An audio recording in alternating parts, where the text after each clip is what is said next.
Hello, it's Charlie Fink, and it is Friday, September.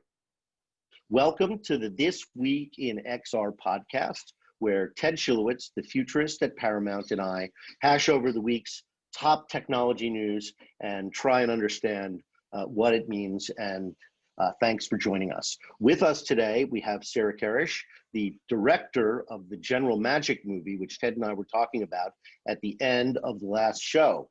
Welcome, Sarah. Thank you. Very nice to be here. We're going to hash over the Facebook announcements, mega announcements, I think, as well as catch up on the crazy TikTok story. We've got some workarounds because, my friends, Tik is not going to talk starting on Sunday. They're really going to go through with it, but there are easy workarounds if you, like me, are obsessed with your TikTok social media. But now let's turn our attention to the General Magic movie. I first saw it 2 years ago at the Tribeca Film Festival and was blown away. And not only is it a great movie, but it's full of life lessons for people outside of the technology business, but particularly in the tech business. You know, it's a apocryphal tale that it's funny, Leap, in a way, had the same fate, a visionary company whose timing was wrong. They flew too close to the sun, and they ran out of money. Yeah, and I have to say, Sarah, Charlie and I are fully nerding out right now. I would say on this podcast, you are our first official guest star because we are such huge fans of that movie.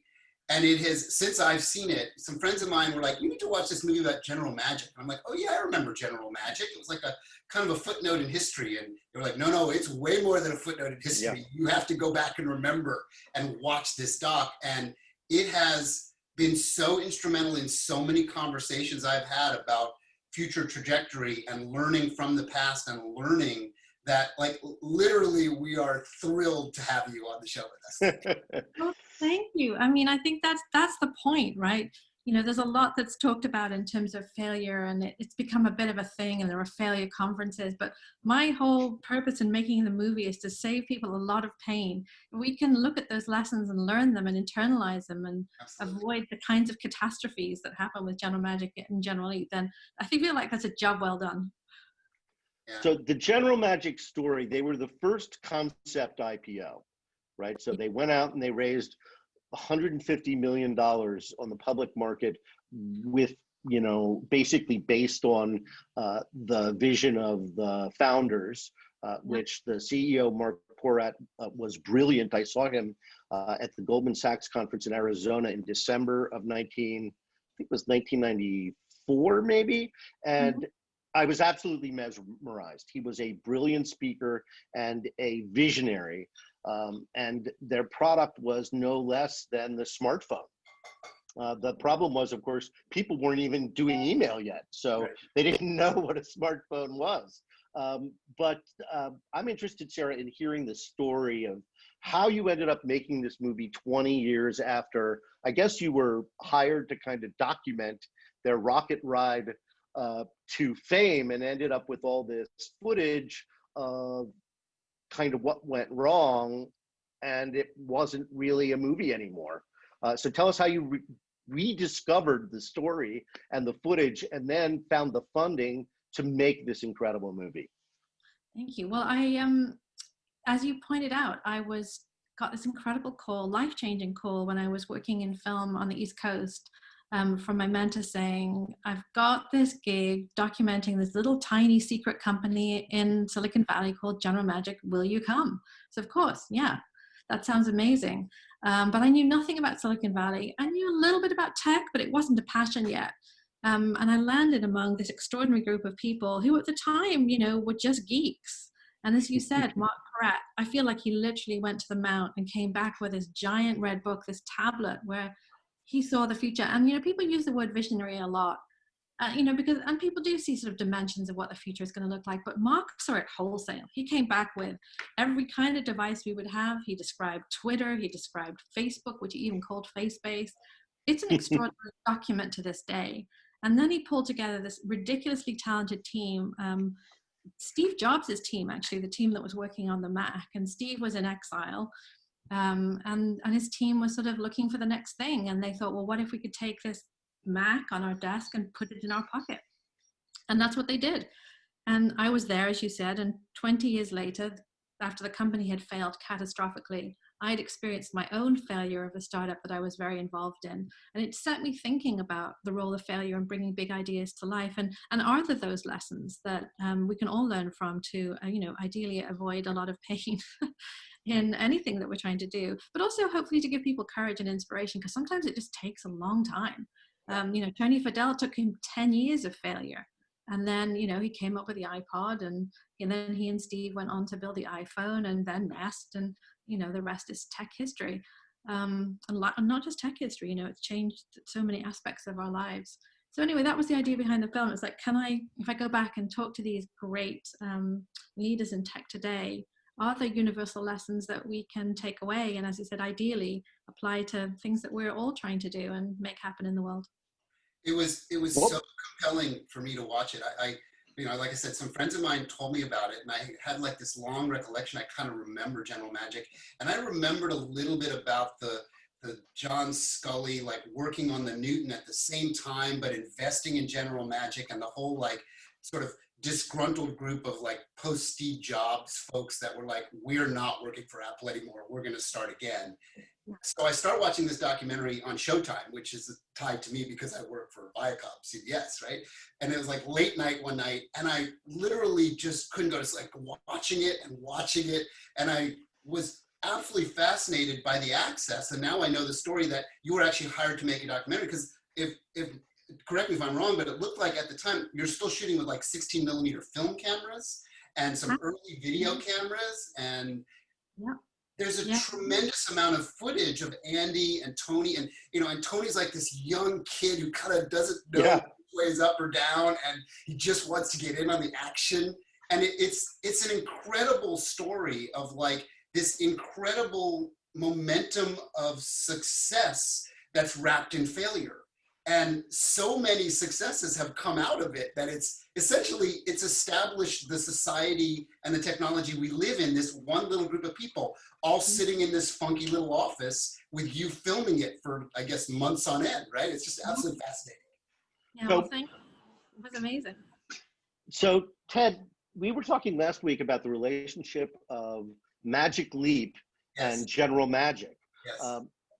Let's go back in time 7 days and share that insight again. I thought it was fascinating.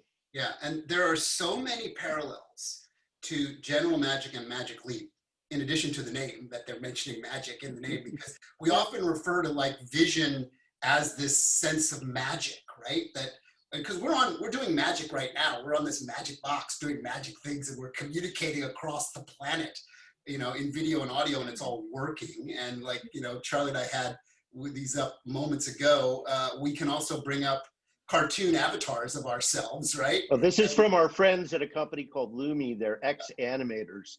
And this is on Sony smartphones, and now they're bringing it to PCs, and it's free.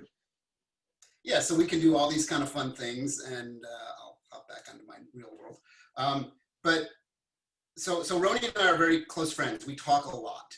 And we have sort of moved way beyond the discussions about the press fodder and all of the dynamics of the success and failure stuff. And we just spend a lot of time discussing what is really going on in an industry that's trying to find the next visual platform to deliver on the future, right? Like, what is coming next? And I think they've done so much right wrapped in sort of like levels of failure and challenges and problems that historically, as we look back on it in time, 10, 20, 30 years from now, it's going to be way more than just a footnote in history. It's going to be a very instrumental part of the ecosystem of a world where we're not looking at screens like we're looking at right now.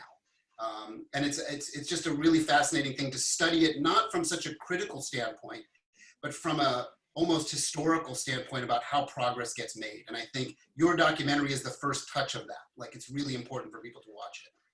I agree with you. I couldn't agree with you more. And I actually think that, the big lesson for me, well, there were several, like basically just keep at it is the main one. But I think the thing for me is I just feel entirely differently about it now. And the space that I'm in, which is AI for cancer detection, for breast cancer detection, I know now, I just feel that we're part of a bigger, I see it as part of a big ecosystem. And I see it less about whether Chiron succeeds. It's an incredibly talented company doing amazing work. So maybe we will be the ones who transform breast cancer screening. But I know we'll have made a contribution. And I know we're contributing to the science. So I definitely have that perspective now that it's really about, we're doing this together, and all of these things are going to come together, and we don't know the ways in which, or the timing in which these things will come to life, but we know they will. And I think you just have to accept that, I think, to some degree, and also try and learn the lessons, and if you can, obviously bring your vision to life now, that's obviously lovely. But I think it's just, whatever you're doing, just be really passionate about it. There's a lot of problems to solve in the world. Tech is a great enabler of so many things. Charlie and Sarah, I'm curious if you know the Teddy Roosevelt essay called The Arena. Does that ring a bell to you? Yeah, yes, it does. We could probably pull it up and read it, but it's very short. It essentially refers to the man in the arena. Let's expand it, because he's referring to man as humanity. In his time, it was more man-oriented. Right now, we would say man and women arena. But it's about the person in the arena, not the ones critiquing it, not the ones talking about it, not the pundits, but the ones getting their hands dirty, the ones trying to figure it out.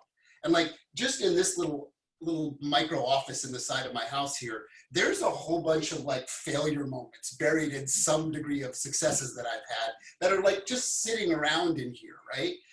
That I was involved in and other people were involved in at a very early stage. So I have a kind of really intimate touch to that sort of sense of the arena. And I think you in your documentary have maybe the best example, both from a visual and a storytelling standpoint, of what it's like to be in the arena and how hard it is, and how the level of critique that we put on companies, about their economic failures, about all the mistakes they made, all the mess of it, is you don't really get a perspective unless you're the one in the arena, unless you're the one trying to make progress. And that to me is just an interesting perspective on it. Totally. And you know what the two words are in that speech? Daring greatly. Yes. That's what it's about. And there's nothing like it when you're on the inside, and ultimately, success, failure, it will come, it won't come, maybe in your time, maybe not, maybe you'll contribute, maybe you won't. But it's, once you've been in it, it's really hard not to go back, because there's nothing like that passion, that intimacy, that fight, that sense of all being together, working on this important problem. Yeah, once you've had a taste of it, it's really difficult to go back to civilian life.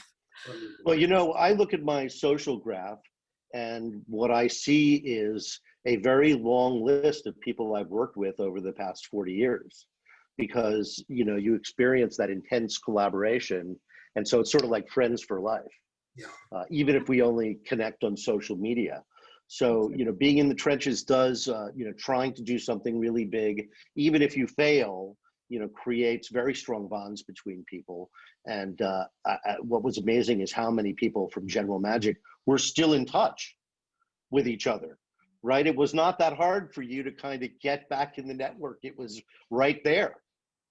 Absolutely. They're still creating, and they're coming together, and so many amazing things are still coming out of that team, and a lot around, Tony's focused on sustainable energy, and Megan's focusing on inclusion and diversity, and Kevin's doing the watch, and it's just, and Pierre's doing all kinds of things around social justice and incredible films, and it just keeps producing all these incredible things. But I do feel there's some fun lessons. Sorry, go ahead. So the impact zone of those 6 or 7 people is almost hard to fathom how much impact they've had on world society, world productivity, world technology. It's like you can't even sort of grasp that those 7 brains or so, 7 to 10 brains, have literally changed the world over and over and over again. Other than really Apple and maybe Microsoft and a few other companies, those 7 goofballs from General Magic are probably the most impactful people on planet Earth right now. And there's so many people who, whose stories we don't know, like John Giandrea, who's now the head of AI at Apple. Like, he was at General Magic. And one of my favorites is Andy Reveley, who has a company called Pure Watercraft, and it's an electric boat company, like the Tesla of boats. Wow. Andy's a genius, and Andy was the one who said to Pierre, I don't think you should Pierre was thinking about doing a licensing model for eBay, and Andy was like, no, I think you should charge per transaction. So he's off doing it. I think there's a whole bunch more people that we'll hear from. But ultimately, what sets these people apart? Bold vision.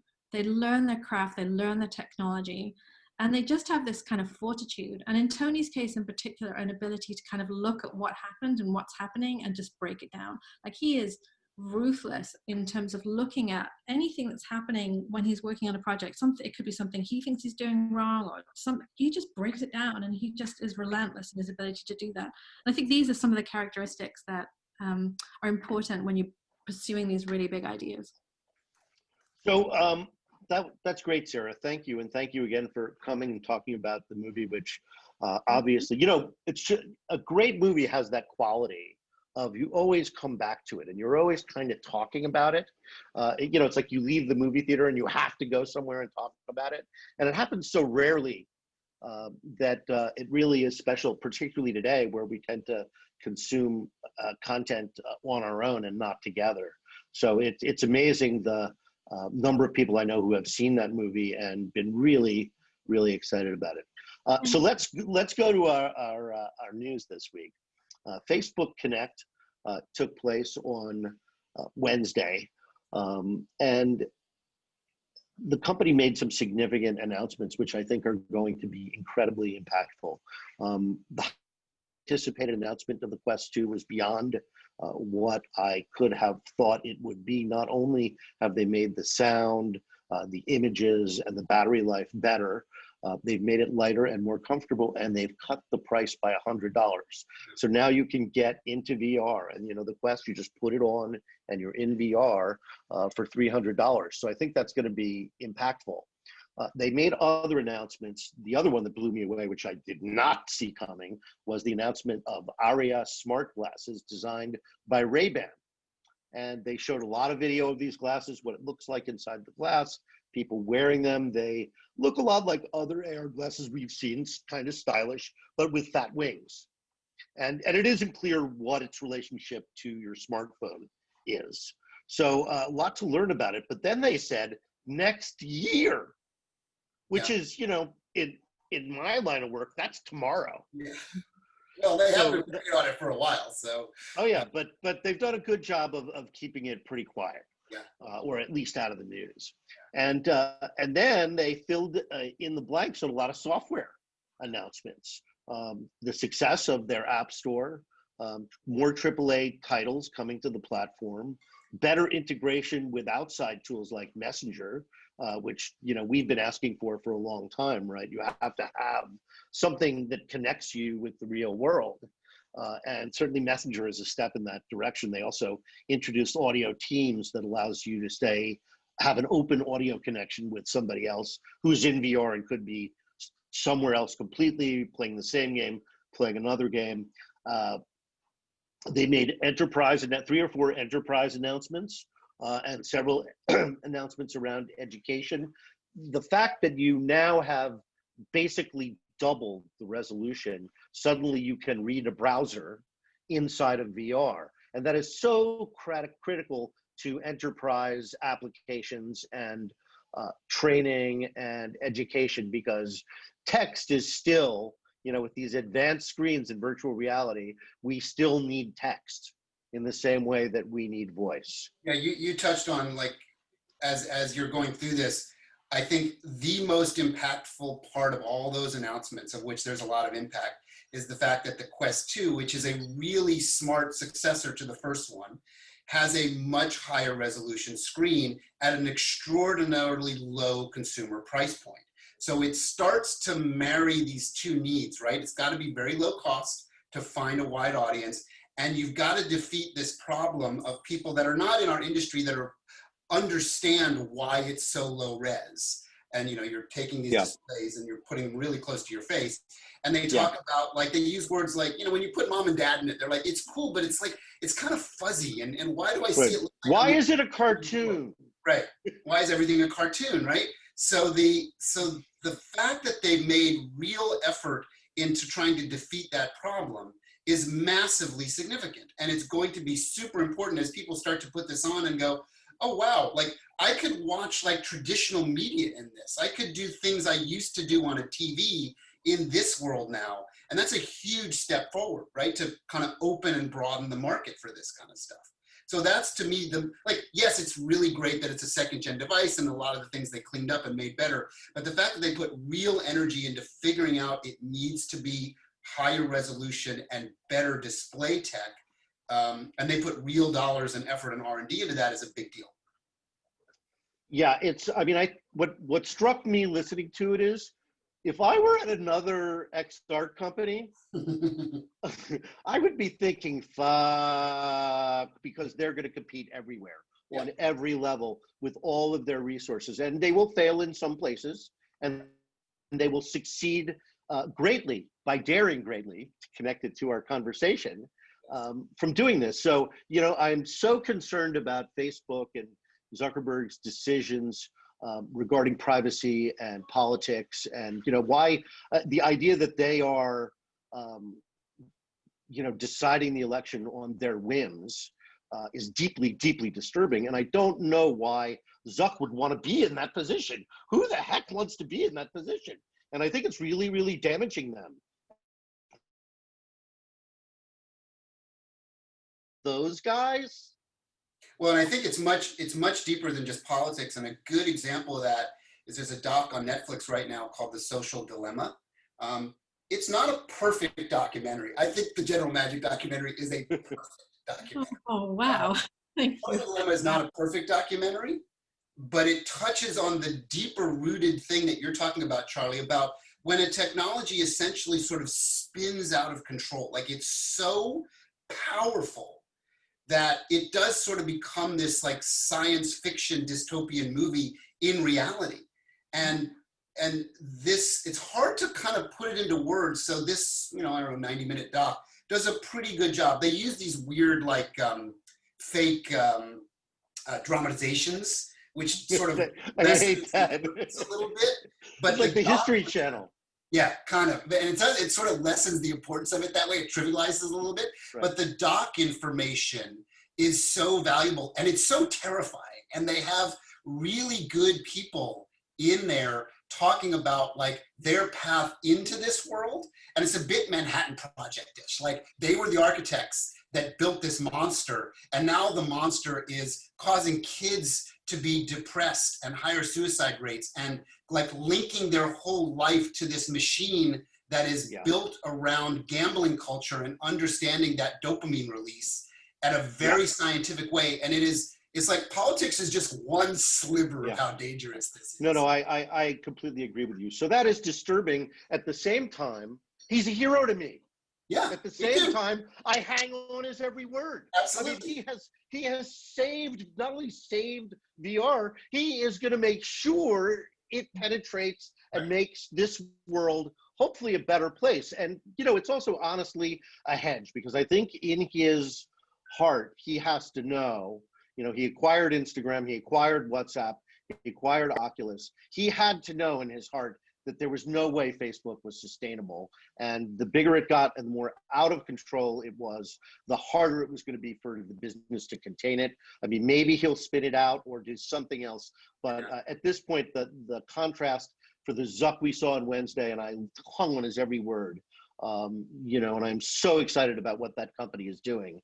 So, on the flip side of the coin is, boy, I sure hope they've learned from their mistakes. Oh, and at the end of the day, when you boil it all down, it always comes back to that Spider-Man quote: with great power comes great responsibility. And if you forget to be responsible, things can spin out of control really fast. And that's a really good example of what's happened with Facebook, Instagram, Twitter, every part of this social conundrum is they just actually forgot to be responsible. And one of the things I always reflect on Apple is the ethical code of Apple. While not perfect by any stretch of the imagination, they were always trying, or at least part of their group was always trying to be a little bit responsible.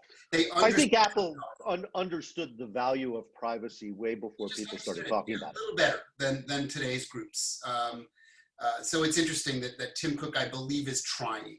You know, I don't think he's perfect at it, but I think he's trying harder than everybody else, certainly harder than Google and Facebook. Yeah. So let's move on to TikTok. Hickory dickory dock, TikTok's run out the clock. Very nice. Well, did you practice that beforehand? Yes. No, I've been hickory dickoring on TikTok since this whole madness started. I mean, in one sense, they were just kind of walking down the street when a bunch of kids decided to spoof a Trump rally, and it has unleashed this hatred for China. Of all, you know, this is the app where people are dancing and, you know, their dogs are talking, and you know, most of the content is ridiculous. You know, it's teenage girls, you know, lip syncing all over the place, and it's a novelty, and it's trivial, and it's fun. Mm-hmm. But all of a sudden, it's become a pawn in a game that has to do with electronic warfare and national security. And it's just amazing that ByteDance, of all the companies in the world, got sucked into this vortex. And the story is strange, and it gets stranger all the time. The latest iteration, which I guess the US government has already rejected, had Oracle, Larry Ellison, friend of the president, getting a hosting deal for about $1 billion.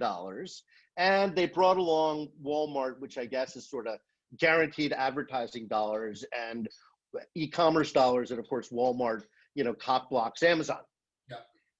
So, you know, then the new twist is they're going to take it public.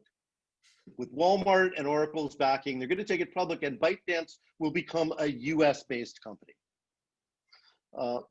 Great plan. It would only take them 6 months to implement that plan, or a year maybe to implement that plan. The Chinese government said that they are going to weigh in on this deal. They have not yet. They're probably waiting, just like the rest of us, to find out what the deal is, because it's changing every week. I can be very succinct about this. I think this is a very good example of the complete and total lunacy and level of idiocy of our current government administration. It's just another example of how literally inept they are at everything. And let's just hope that in 45 days, we can legitimately start the healing process. And I would love to have a really valid, factual debate with people that are more conservative than me and more liberal than me, and not lunacy and lies and idiocy. And this chaos. And this TikTok thing is just one more example of something that is almost meaningless, that has become massively meaningful and massively press-worthy for no reason other than just true global lunacy that the United States is the predominant like creator of this lunacy. And let's just hope we can stop it soon. You know what occurred to me this morning while I was writing the column? This is the biggest manufactured distraction that Trump has come up with in the past couple of months, because he wants us talking about TikTok instead of the issues really going on in the world. Yes. Instead of the issues that really count and really are going to make a difference in people's lives. Right? It doesn't matter if TikTok is blocked or not. It really matters if people can eat. Yes, exactly right, Charlie. So this is kind of one of those things. The more lip service we give to it, the more we're adding fuel to the fire. I think there are way more important things to talk about, like the Unity IPO and things that are happening in the world, and the ARIA project from Facebook, and all those things are going to be way more important to us and way more important to the world. Absolutely. So one last note on TikTok for those of you who have iPhones. You can change the home country of your phone to Canada or the UK, and you will get TikTok. No problem. It does not change your location services. Uber is not going to think you're in London. All it will do is take away the block of TikTok. So I'm going to do that on Sunday morning, and TikTok ain't going to be blocked for me. I will continue whenever I have 30 seconds to check it out, and there's nothing to tweet about. As we've said in the past, I think that was the point of Quibi, but 10 minutes is way too long a bite, and I think that by accident, on purpose, TikTok got that right. So hopefully this won't totally destroy their company, but it has a good chance of doing so. You mentioned Quibi because as I was trolling around this morning, kind of like, oh, last day of TikTok, I better play around with it for a little bit. Of course, went down the rabbit hole of, oh, isn't that funny? And there was like this comedian making fun of like Asian dads, and it was like brilliantly smart. And it was just really a good time for 5 minutes that turned into 45 minutes. I was thinking to myself, I now distinctively know why Quibi doesn't work is because they tried to shove old media into a new platform, and it just fundamentally is hard to do. It isn't. It's inauthentic. Yeah. It's inauthentic. It's manufactured. It's the opposite of what TikTok is. Right. So anyway, it was a moment of reflection for me about why does Quibi not work, and that was a pretty good example of why Quibi does not work. So I think that's going to wrap up our show today. Sarah wants to say something. Go ahead. Yeah, go. I haven't tried it yet, but I'm not going to be cut off on Sunday, so I have a little bit of time to. You've piqued my curiosity. Oh, on TikTok? Yeah, it's a fascinating dance down the rabbit hole for sure. Thank you, Sarah, for coming on. It was great chatting with you, both about your incredible movie and the business in general. Good luck with Prion, the biotech company for which you are the Chief Strategy Officer. Yes. So, it's world-changing technology, so I'm rooting for you. Thank you so much. And it was really a pleasure to be with you today. Enjoy the rest of your Friday in Los Angeles. Thanks.